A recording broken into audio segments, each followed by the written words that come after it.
राधे राधे दोस्तों। आज की जो कहानी है वह है 6 बेवकूफ औरतों का किस्सा। तो चलिए दोस्तों कहानी शुरू करते हैं। एक गांव में 6 औरतें थीं।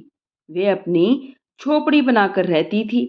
परिवार में उनके कोई भी नहीं था। फिर एक दिन उन्होंने बहुत सारा सूत काट लिया। तभी एक बोली, चलो बहन, इसको बेचकर कुछ पैसा कमा लाते हैं। तब दूसरी बोली, दिन में तो हमें पर्दा करना पड़ेगा, जिसमें से कुछ दिखाई भी नहीं देगा। रात में ही चलेंगे। जब रात हुई तो सभी औरतें अपने अपने सूट की गठरी बनाकर सर पर रखकर उन्हें बेचने के लिए चल पड़ी। थोड़ी ही दूरी पर जाने के बाद उन्हें एक सिपाही मिल गया। तब वह सिपाही बोला, इतनी रात को कहाँ जा रही हो और इन गठरियों में क्या है? तब वे औरतें बोली, इनमें तो सूट है जिसे हम बेचने जा रही हैं। तब वह सिपाही बोला, रात में कौन सूट खरीदेगा और कौन मिलेगा खरीदने वाला? क्या तुम मुझे बेवकूफ समझ रही हो? चलो मेरे साथ थाने में। सभी औरतें हाथ जोड़ने लगी, लेकिन सिपाही ने एक की भी नहीं सुनी। फिर औरतें सिपाही के पीछे पीछे चल पड़ी। थाने पहुंचकर सिपाही ने दरोगा जी से उनकी शिकायत की और कहा, श्रीमान जी, कुछ औरतें हैं जो चोरी का सामान लिए हुए हैं। दरोगा भी कुछ नींद में थे। उन्होंने कहा, हवालात में बंद कर दो। सिपाही ने उन औरतों को एक कमरे में बंद कर दिया। कमरे में बस एक ही खिड़की थी और वह खिड़की भी बरामदे में खुल रही थी, जहां दरोगा लेटा हुआ था। फिर सभी औरतें आपस में बातें करने लगी। अब क्या करे, कैसे रात कटेगी? चलो कोई किस्सा ही सुना दो या कोई कहानी सुना दो, शायद नींद आ जाए। और नींद ना भी आए तो सुबह तो हो ही जाएगी। सब तभी एक औरत बोली, पहले आप मेरी बात सुनो। बहन, मेरे पति साहूकार की हवेली में माली का काम करते थे। उनके पास जितनी भी पूंजी थी उसे उन्होंने मेरे लिए जेवर बनवा दिए थे। घर में ना सास थी और ना ननद थी। हम दोनों बहुत ही खुश थे। उन्होंने मुझे कहा, जेवरों को बड़े ही ध्यान से रखना। मैं जहाँ नौकरी करता हूँ वहाँ का साहूकार बड़ा ही बदमिजाज है। पता नहीं कब नौकरी से निकाल दे। वह सदा ही मुझे गुस्से में ही रहता है। अगर नौकरी चली भी गई तो इन जेवरों को बेचकर एक दुकान बनाऊंगा, ताकि हमें भूख से मरना न पड़े। तब मैंने उन्हें भरोसा दिलवा दिया, आप बिल्कुल चिंता ना करें जी, और इन जेवरों को मैं संभाल कर रखूंगी। मैंने जेवर संदूक में रख दिए और ताला लगा दिया। ताले की चाबी को मैं हमेशा ही अपने कमर पर बंद रखती थी। और मेरा पति जब नौकरी करने चले जाते तो मैं सारा दिन बोर हो जाती। तब मैंने अपने पति से अपनी समस्या बताई। तब उन्होंने मुझे एक बकरी लाकर दी। उन्होंने कहा, तुम इसका काम करोगी तो व्यस्त रहोगी और इसी से हमें कुछ दूध भी मिल जाएगा। फिर मैंने बकरी का नाम सोनम रखा और मैं सोनम से अपना दिल बहला लेती। वह भी मुझे प्रेम करने लगी थी। सारा दिन वह मेरे पीछे पीछे घूमती रहती। मेरे पति सुबह भोजन करके नौकरी पर चले जाते और दोपहर में भोजन करने घर आते। एक दिन मेरे पति दोपहर में भोजन करने घर नहीं आए तो मुझे बड़ी ही चिंता हुई और मैं बेचैन हो गई। मैंने सोचा, आज तो भूखे ही रह जाएंगे। मैंने इंतजार करते करते थक गई। मैं सदा अपने पति को भोजन करने के बाद ही खुद भोजन करती थी। फिर मैंने एक तरकीब सोची, क्यों ना मैं सोनम के जारी उनका खाना भिजवा दूं। फिर मैंने सोनम से पूछा, क्या तुम मालिक को खाना ले जाओगी? तो उसने गर्दन हिलाकर हाँ कर दी। मैंने उसे अच्छे से खुशबू वाले साबुन से नहलाया और अपने संदूक खोलकर सारे जेवर उसे पहना दिए। यकीन मानो बहन, वो बड़ी ही प्यारी लग रही थी। फिर मैंने खाना बर्तन में डालकर सुंदर सी मेरी ओढ़नी की मदद से उसकी गर्दन में लटका दिया। फिर मैंने खाना खाया, बर्तन धोए और चारपाई पर लेटी थी, तभी मेरे पति आए और बोले, मुझे बड़ी जोर की भूख लगी है, जल्दी से भोजन परोसो। मैं हंसने लगी और बोली, मेरे साथ मजाक ना करो जी, क्या आपका खाना अभी तक नहीं पहुंचा? तब उन्होंने कहा, मेरा खाना कौन लेकर गया है? मैं बोली, अपने घर का सदस्य ही लेकर गया है। तब उन्होंने तेज आवाज में पूछा, घर का सदस्य? कौन सा घर का सदस्य? मैंने कहा, आप सोनम को नहीं जानते? तब वे मुझे बोले, तुमने उस जानवर को खाना देकर भेज दिया। मैंने कहा, कौन सा जानवर? मैंने उसे इंसान बनाकर भेजा है। वे बोले, वह कैसे, जरा बताना मुझे। तब मैंने कहा, मैंने उसे अपने सारे जेवर पहनाकर अपनी ओढ़नी ओढ़ाकर भेजा है, ताकि जब वह साहूकार की हवेली में पहुंचे तो आपकी शान में जफा हो।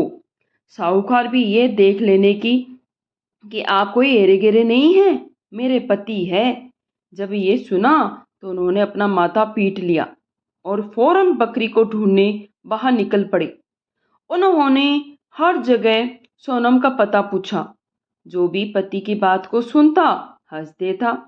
आखिर हवेली तक पहुंच गई, पर सोनम की कोई खबर न मिली। जब वह घर आए तो मुझे बालों से पकड़कर घर से निकाल दिया और कहा, ऐसी औरत मेरे घर में कोई जगह नहीं है। अब आप ही बताओ बहन, ये कोई बात है?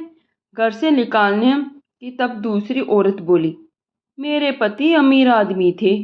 वह 6 महीने घर में रहते और 6 महीने घर से बाहर परदेश में रहते।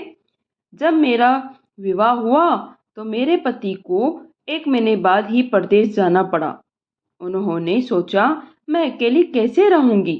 तब उन्होंने मेरी माँ को बुला लिया और पूरे 6 महीने का घर में जो सामान चाहने वाला होता है वो रखवा दिए। कुछ पैसे भी दिए। इसके अलावा उन्होंने मकर संक्रांति, दिवाली, होली आदि सभी त्योहारों के लिए 100-100 रुपए भी दिए और कहा, जब कोई त्योहार पर आए और घर के दरवाजे पर पैसे मांगने वाला आए तो उन्हें दे देना। फिर भी चले गए। मैंने अपनी माँ से कहा, माँ, ये जो पैसे त्योहार पर देने के लिए उन्होंने मुझे दिए हैं, क्यों ना मैं इसे आज ही दे दूं? तब मेरी माँ बोली, क्यों नहीं बेटा, उतारो कर्जा।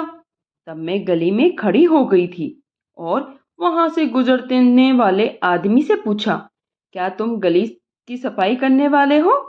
तब वह आदमी बोला, आपको उसी से क्या काम है? तब मैं बोली, मेरे पति उसको देने के लिए पैसे देकर गए हैं, बस पैसे ही देने थे। तब वह आदमी बोला, हाँ, मैं ही हूँ गली साफ करने वाला। तब मैंने 100 रुपये उसे दे दिए। फिर ऐसे ही मैंने सभी त्योहार पर मांगने वालों को 100-100 रुपये दिए और उस दिन दे दिए। अगले दिन मुझे जो भी औरतें मिलती मैं उन्हें कहती, बहन, यदि घर में किसी भी सामान की अगर आपको ज़रूरत हो तो मेरे यहाँ से ले लेना। मेरे पति बहुत सारा सामान रख गए हैं, अलमारी में रखने के लिए जगह भी नहीं है। फिर हर रोज़ औरतें घर का सामान, कपड़े, जेवर मांग के ले जाती। कुछ लोगों ने हमारा पूरा सामान खत्म हो गया। कुछ ही दिनों में हमारा पूरा सामान खत्म हो गया। मैंने अपने पति को एक खत लिखा, जिसमें मैंने लिखा, यदि मुझे जिंदा देखना चाहते हो तो जल्दी से घर आओ। खत मिलते ही मेरे पति घर आए और मुझे पूछा, क्या हुआ? मैंने कहा, पैसे और सामान तो खत्म हो गया है। फिर वे बोले, घर में चोरी हुई है क्या? क्या इतना सामान और पैसे कहाँ गए? तब मैंने कहा, आपने जिसको देने के लिए रुपए दिए थे वह तो मैंने उसी दिन दे दिए। उनका कर्जा तो मैंने उस समय ही चुका दिया था।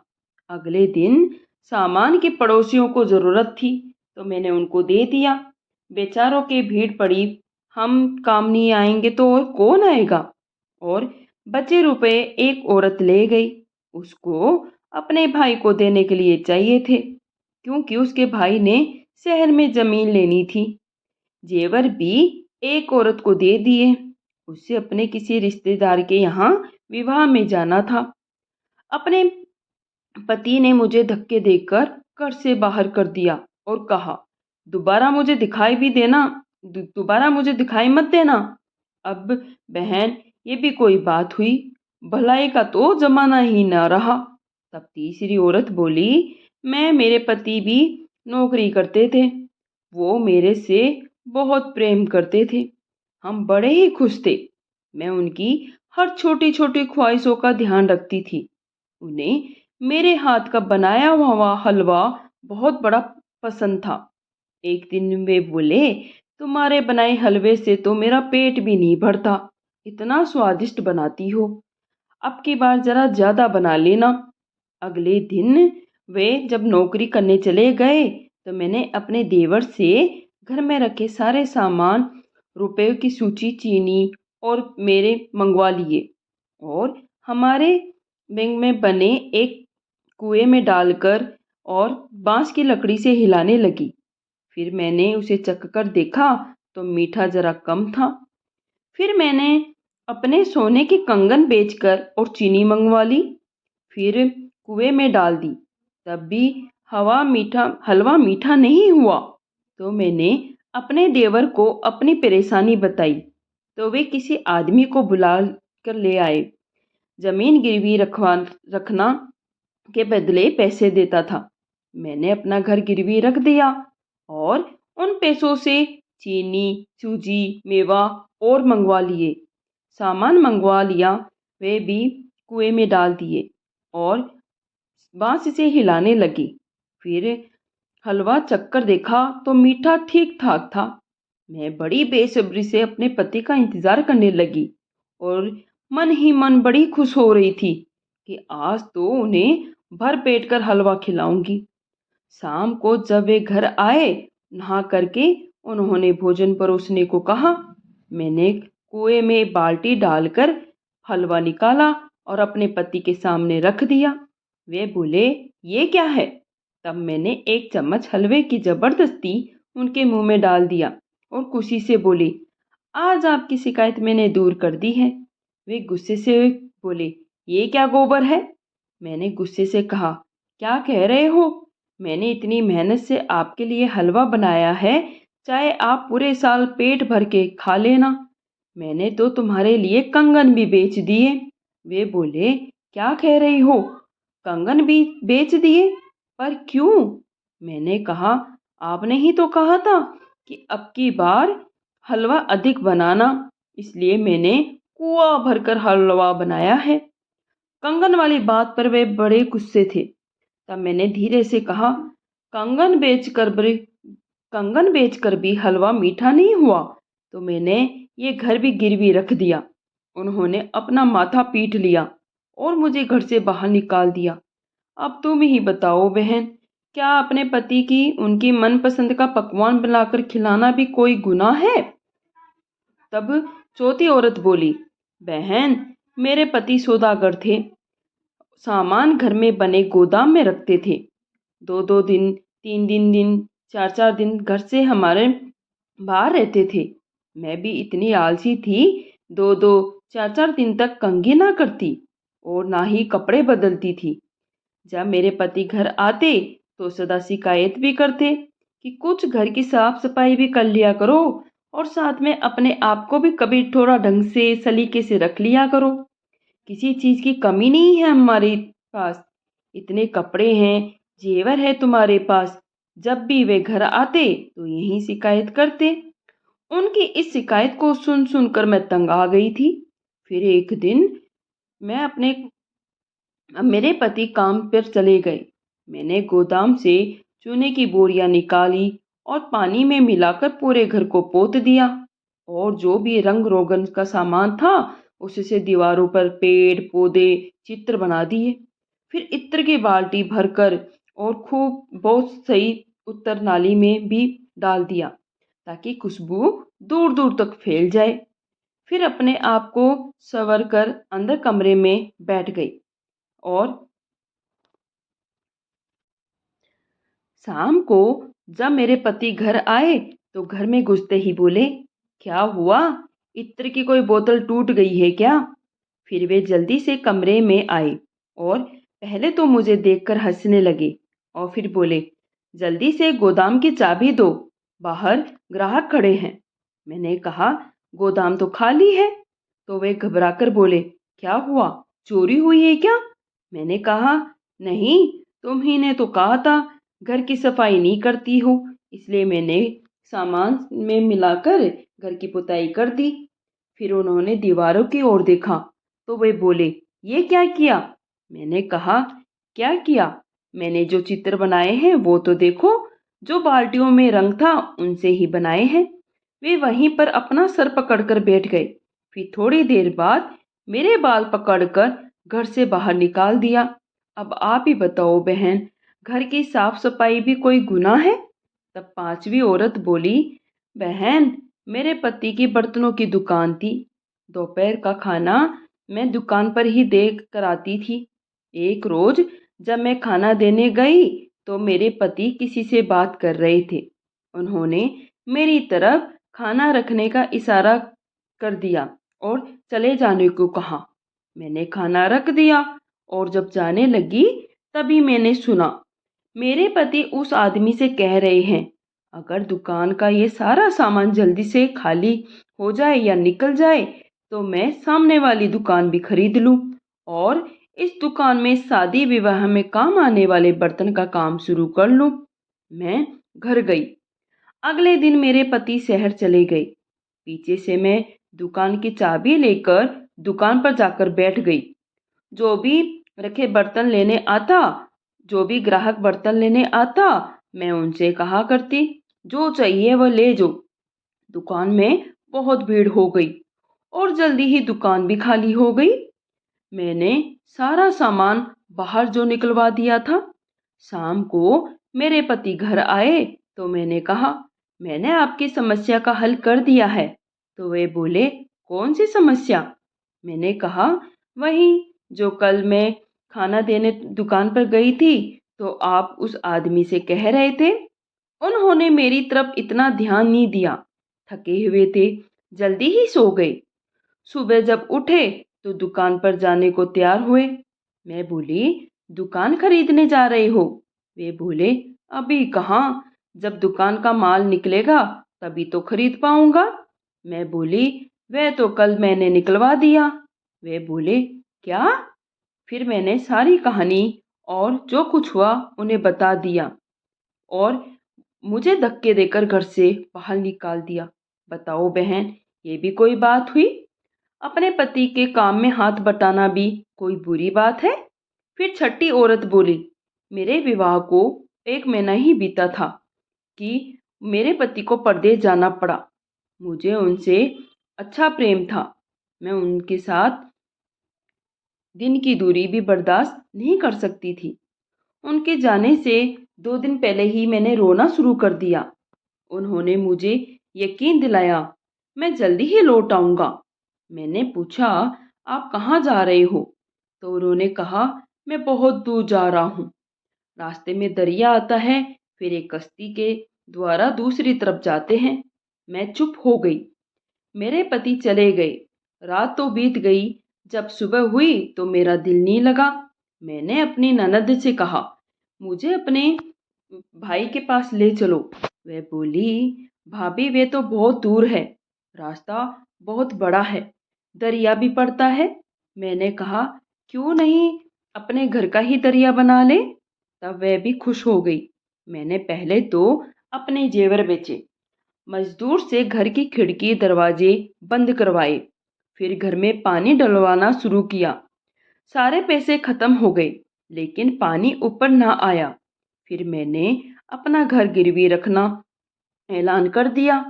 तब हमारे पड़ोसी का एक आदमी आया और वह पानी डलवाने के बदले में घर के कागज लेने की बात करने लगा। मैंने उसे घर के सारे कागज दे दिए। उसने घर में पानी भरवा दिया। मेरी ननद ने 2 बड़े मटके पहले ही अलग कर लिए थे। हम दोनों ननद भाभी घरों में ही बैठ गई और अपनी यात्रा शुरू कर दी। कभी वे आगे निकल जाती तो कभी मेरी ननद आगे निकल जाती। इस तरह हम दोनों भाभी ननद कई घंटों यात्रा करती रही। जब शाम हुई तो मैंने अपनी ननद से कहा, अगर रात होने से पहले दूसरे किनारे पर नहीं पहुंचे तो क्या करेंगे? कहाँ से खाना खाएंगे? तब मेरी ननद बोली, हम छत पर बैठ जाएंगे और चाचा से खाना ले आऊंगी। तब मैं बोली, अरे पगली, यहाँ घर की छत कहाँ से आएगी?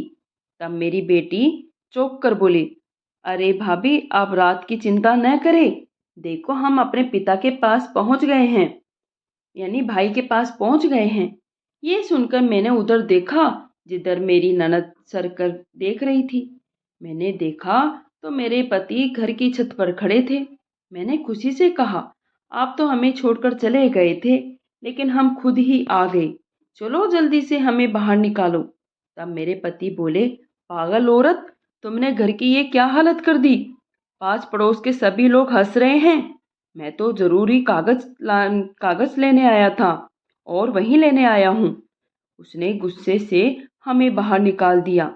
उसने मेरी ननद को तो खूब पीटा और मुझे घर से बाहर कर दिया। अब बताओ बहन, ये भी कोई वजह है घर से निकालना? छठी औरत ने अपना किस्सा पूरा किया ही था, तब तक सुबह हो गई और दरोगा जी भी उठ गए थे। तब दरोगा ने सिपाही से कहा, इनका सूतवार, इन्हें बेचकर इन्हें पैसे ला दो और इन्हें छोड़ दो। ये दुनिया की सबसे बेवकूफ़ औरतें हैं। ऐसे ही कहानी सुनने के लिए हमारे चैनल को सब्सक्राइब करें दोस्तों। कहानी सुनने के लिए आपका धन्यवाद।